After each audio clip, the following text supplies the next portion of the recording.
Hi, Jamie with Inward Growth Counseling Solutions. And today we're going to talk about irrational beliefs. And in my previous video about the introduction to irrational beliefs, we established that there is an A, and that A is what is called an antecedent. It's things that happen in our lives. So, for example, a friend comes in and looks at you, and you make the assumption that they're judging the outfit that you wore today.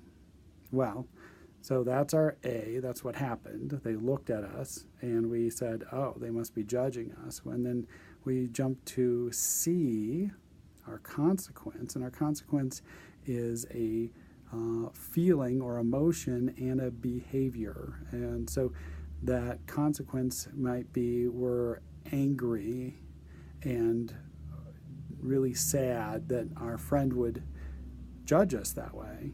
And so then the behavioral consequence of that might be that we avoid them and we don't talk to them, or we find a way to gossip about them or things like that.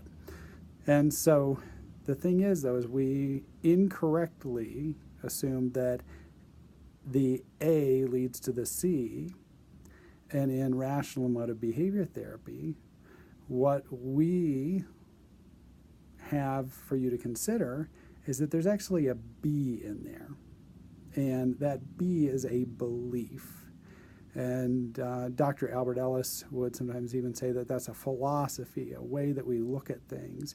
And so that belief is usually something that's an absolute that we have. It's something that we hold on to as though it's really, really true, and that it's always true, and that it must be that way. He called that mustabatory thinking, and that we have all this mustabatory thinking, that things must be a certain way. So, for example, in this situation, it could be that we say, well, my friend must never judge me. Well, let's look at that for a second. Is that really accurate if you look out in the world? Is it really true that your friend must not judge you? I mean, I would assume that they probably judge other people. I know that I judge people all the time. And so to say that your friend must never judge you, well, consider that it's regrettable, and it might even be frustrating that your friend would judge you. But is it really true that they must never? Well, that's where we get into disputing. And so that's kind of the next piece of this, is how do we dispute or challenge philosophically that mustabatory thinking. So, little assignment for this next week. If you are watching these videos in order, then here's your assignment.